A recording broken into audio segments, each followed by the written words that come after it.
Salut tout le monde, j'espère que vous allez bien les amis. On se retrouve donc ce soir pour le débrief de cette demi-finale retour de Ligue des Champions qui a opposé le Real Madrid au Bayern Munich. C'était ce soir donc du côté du Bernabéu. Ça vient de se terminer il y a quelques minutes et une nouvelle fois, le Real nous a fait vivre des émotions incroyables, invraisemblables ce soir.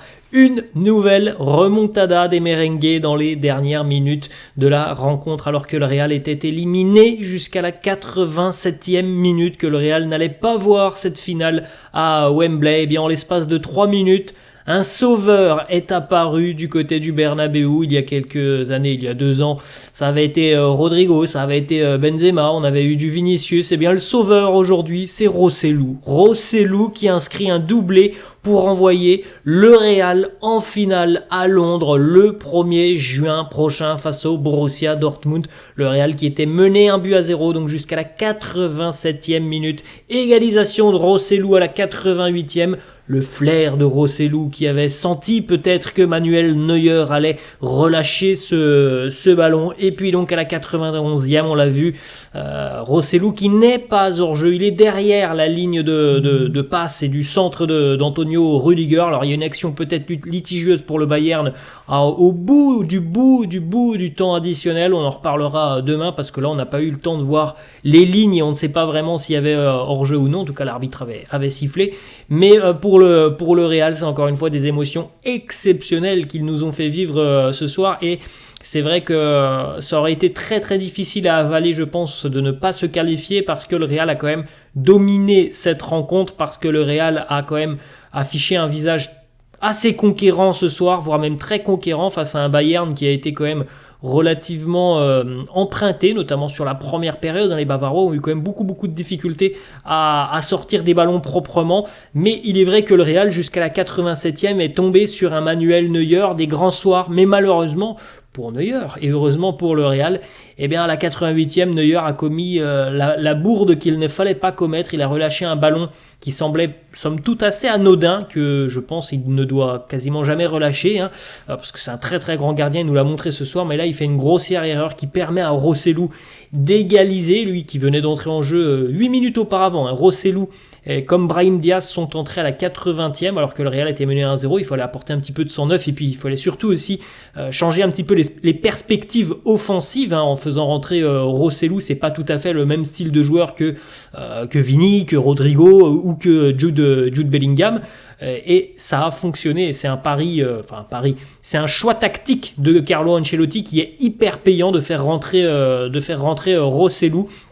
Et je trouve tout de même que cette qualification est logique pour le Real qui, selon moi, a été l'équipe la plus entreprenante au cours de cette demi-finale retour. Alors au match aller on peut en discuter, mais en tout cas sur ce match retour le Real a été quand même beaucoup plus entreprenant. Le Real a beaucoup tenté, souvent d'ailleurs par l'intermédiaire de Vinicius qui a été vraiment très bon ce soir. Il lui a manqué vraiment le but à Vini parce qu'il a fait beaucoup de différence. Il s'est créé bon nombre de situations, mais souvent un grand Manuel Neuer qui s'est opposé à lui, et jusqu'à la 87e minute. Le Real donc ira à Londres le 1er juin prochain. Next stop London pour les merengues, finale de Ligue des Champions dans 3 semaines maintenant à peu près, pour le Real qui affrontera donc, on le rappelle, le Borussia Dortmund. Ça sera l'occasion pour Jude Bellingham de retrouver notamment ses anciens coéquipiers. On regarde les amis la timeline de la rencontre.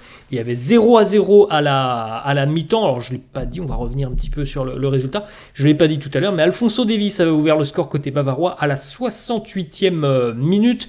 L'égalisation donc de Rosselló 88e et le but vainqueur 90+1. Et nous avons eu au final, je crois, on devait avoir 9 minutes de temps additionnel. Au final, on a joué, je crois, 13 ou 14 minutes de temps additionnel dans cette rencontre. Vous pouvez jeter donc un petit coup d'œil les amis, la timeline juste à côté de moi, donc comme d'habitude, je vous le rappelle, les barres vertes, ce sont les situations chaudes et la domination du Real. Les barres bleues sont celles des dominations, des périodes de domination côté bavarois. Comme vous pouvez le constater, le Real a été quand même l'équipe la plus dangereuse, la plus dominante sur cette demi-finale retour.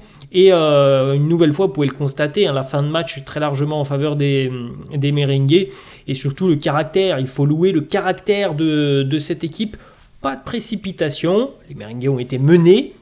Et en plus de ça, franchement, quand on voit le poteau en première période de Vinicius, la reprise de Rodrigo sortie par Manuel Neuer, l'arrêt de Neuer en seconde mi-temps sur le coup franc, la main ferme, la frappe de Rodrigo, je crois en tout début de seconde mi-temps qui passe à 2 cm du poteau, on se dit franchement, à la 55e, 60e, on se dit...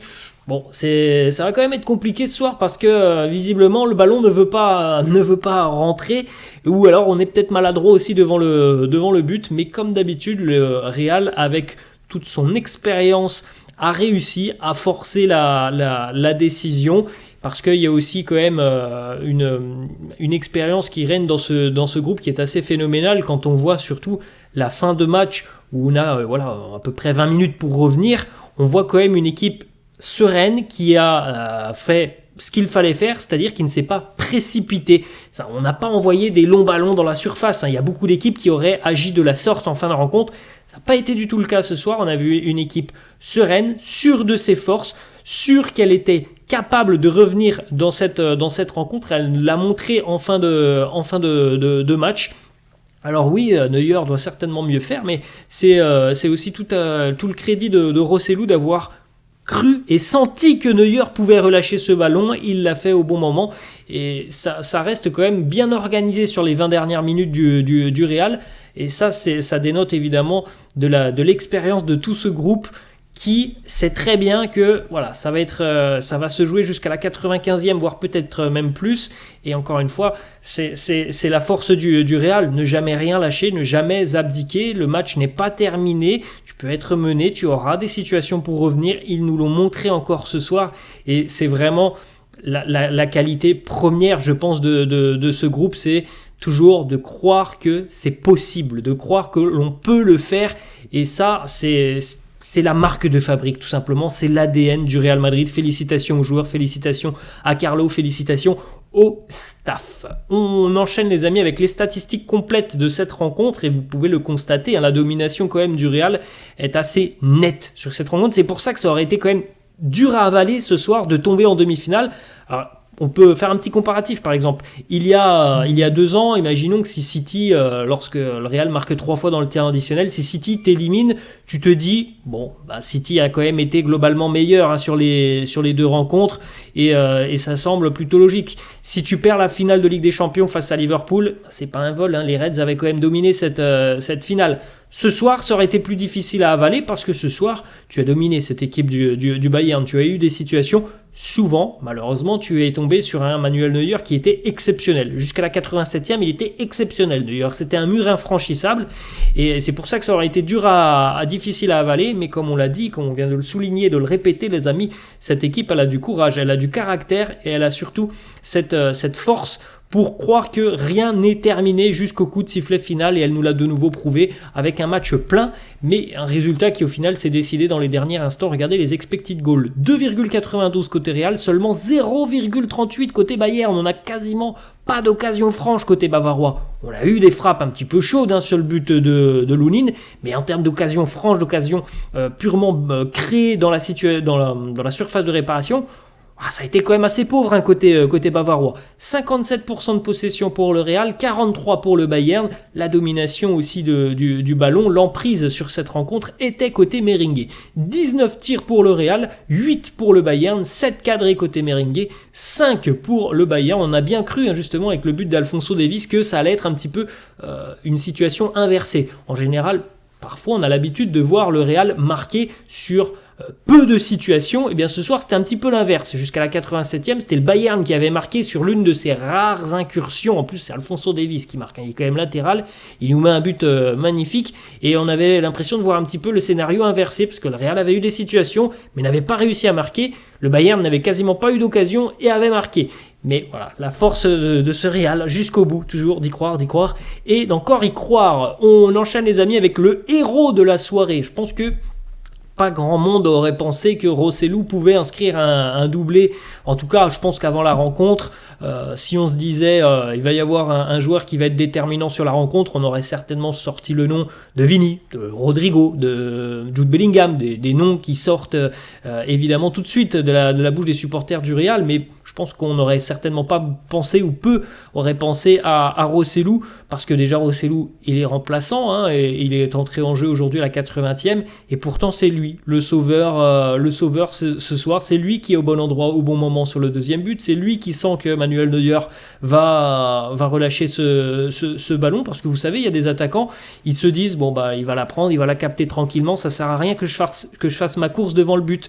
Bah, ça n'a pas été le cas de Rossellou, il a fait sa course. Alors il y avait 9 chances sur 10, même 99 sur 100 je pense, hein, que Manuel Neuer capte ce ballon. Il y avait une chance que le ballon soit relâché, il a été relâché et Rossellou était donc là, au bon endroit, pour pousser ce ballon au fond des filets. Et la deuxième situation, il est aussi là, parfaitement placé, au 6 mètres, à attendre tranquillement le centre d'Antonio Rudiger. Alors on pensait tous, hein, peut-être qu'il y allait avoir hors-jeu, moi aussi, hein, personnellement, sur les premières images, je me suis dit, bon, il y a certainement hors-jeu. Preuve en est qu'il n'y avait pas hors-jeu, hein. Il était derrière le ballon, Rossellou, et on peut le féliciter. 5 buts sur ses 7 derniers matchs de Ligue des Champions, c'est énormissime pour Rossellou. On a parlé de lui, je crois, hier, les amis. On a dit à quel point il méritait sa prolongation de contrat. C'est un joueur qui bosse, qui travaille, qui ne fait pas de bruit, qui est pourtant remplaçant, qui ne se plaint pas de son statut, parce que pour lui, c'est un rêve éveillé d'être au Real. Et que dire ce soir? Là, ça va être encore plus un rêve éveillé. Il qualifie le Real en finale de Ligue des Champions. Et regardez cette image. Je m'en souviens, je vous l'avais proposé cette image il y a 2 ans. Le lendemain de la finale face à Liverpool, je vous avais proposé cette image dans l'une de mes vidéos où on voyait Rossellou qui était en tribune au Stade de France pour assister à la finale entre le Real et Liverpool, parce que Rossellou, c'est un pur madrilène. C'est un supporter du Real. Et pour lui, c'est pour ça que c'est un rêve d'être à Madrid, peu importe son temps de jeu. Et c'est quelqu'un qui a faim, tout simplement. Il a faim, et on l'a vu ce soir. Il était dans les tribunes pour soutenir le Real il y a 2 ans en finale de Ligue des Champions. Rendez-vous compte, l'histoire est folle. Dans 3 semaines, il jouera une finale de Ligue des Champions. Alors, il sera certainement sur le banc, hein, mais il sera dans le groupe qui sera du côté de Londres pour affronter le Borussia Dortmund.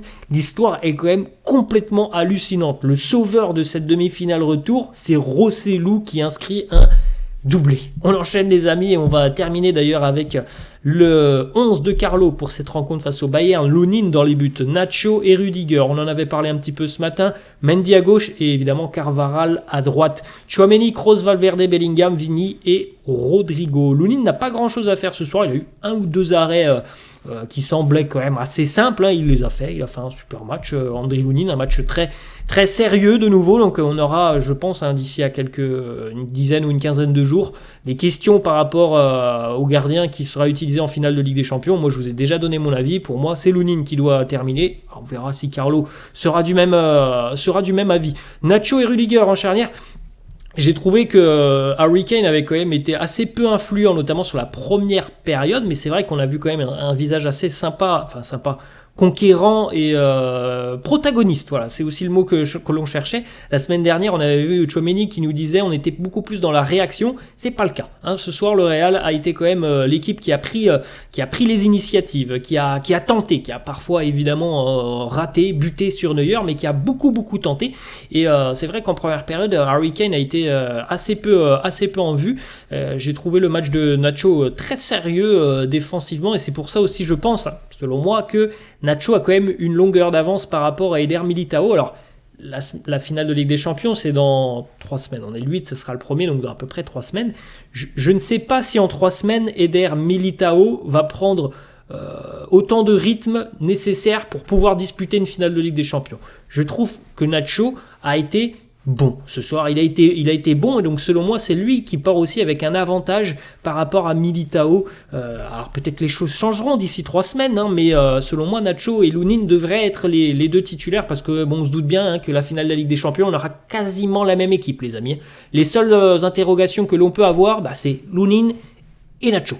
On a Rudiger à côté. Rudiger, le but d'Alphonso Davies, c'est ce qui me pose problème, c'est que moi, dès que j'ai vu la transversale arriver sur Davies, je me suis dit, en regardant, hein, je regardais le match devant ma télé, je me suis dit, et je parlais en gros à Rudiger, je lui disais, va dessus, arrête de reculer, ne le laisse pas rentrer dans la surface. Et ça, je pense que c'est une erreur de Rudiger, qui a beaucoup trop été attentiste sur Alphonso Davies. Et c'est un petit peu la même chose qu'au match aller, sur le but de Leroy Sané au match aller, où on le laisse rentrer dans la surface.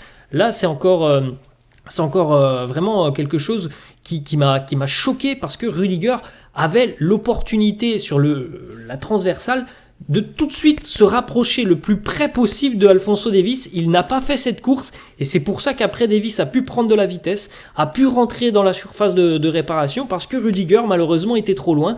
Il était en train de reculer et ça a été une faute qui aurait pu coûter cher, hein, franchement, ce soir. On continue avec Ferland Mendy côté gauche. Mendy a fait un très très bon match. Je pense qu'il a vraiment muselé Leroy Sané. Il a été très à l'aise défensivement dans toutes ses interventions, très proche justement, il est très très proche, il collait souvent Leroy Sané qui a eu beaucoup de mal à se montrer, à se retourner. Un bon match de Ferland Mendy. De l'autre côté, Dani Carvajal a été assez costaud.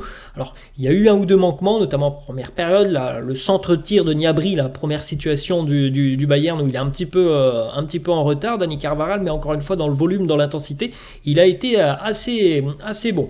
Tchouaméni a fait son match défensivement. Après, il est évident que la sortie prématurée en seconde mi-temps de Tchouaméni me semble assez logique parce qu'il fallait aussi faire rentrer beaucoup plus de dynamisme au milieu de terrain et de dynamisme aussi en ce qui concerne des éventuelles projections offensives, mais globalement, défensivement, Tchouaméni a fait son match. Fede Valverde a tenté de dynamiter par des courses vers l'avant, notamment en première période, et comme d'habitude, il y a une grosse activité, une grosse compensation aussi parfois sur les montées de Dani Carvajal. Kroos a été encore une fois le maître de la régulation du jeu madrilène en première période. C'est lui qui a dicté le tempo, le rythme de cette rencontre. Et encore une fois, je crois que comme au match aller, il y a eu un nombre de passes réussies par Kroos incroyable, ahurissant au cours de cette rencontre. Je pense qu'on aura le temps d'en parler demain. Jude Bellingham, un petit peu en dedans. Alors je pense, on verra ça demain, mais j'ai l'impression quand même que Bellingham, il m'a l'air gêné. Je sais pas, il m'a l'air un petit peu gêné physiquement. C'est l'impression que j'ai. Le faciès, est-ce qu'il a vraiment récupéré? Voilà, depuis quelques semaines, on sait qu'il avait eu du mal avec la sélection, qu'il était revenu, qu'il était un petit peu souffrant, il a été malade. Moi, j'ai pas l'impression de voir un Bellingham à 100%. C'est pas un mauvais match, mais c'est un joueur qui a pas été très influent offensivement. Bon, après, c'est vrai que depuis quelques semaines, il est quand même beaucoup moins influent offensivement, Bellingham, mais il y a eu beaucoup de justesse. Aujourd'hui, il a été souvent trouvé, il s'est montré disponible, mais c'est l'impression que j'ai l'impression que physiquement, Jude n'est peut-être pas à 100%. Bon, on aura peut-être des éléments de réponse là en conférence de presse. Carlo s'exprimera peut-être. En tout cas, c'est l'impression que j'ai. Et parfois, au niveau du faciès, quand il y avait des gros plans sur lui, j'avais l'impression de voir un joueur très éprouvé physiquement. On va terminer avec les deux attaquants. Vinicius, qui pour moi a été énorme ce soir. Il a manqué de marquer parce qu'il est tombé aussi sur un grand Manu Neuer. Il y a eu le poteau. Il y a eu des arrêts importants de Manu Neuer, mais il a fait d'énormes différences. Je pense que Joshua Kimmich va en faire des cauchemars parce que Vini a été très percutant, parce qu'il a été qu'il a été remuant, qu'il a fait justement les différences importantes.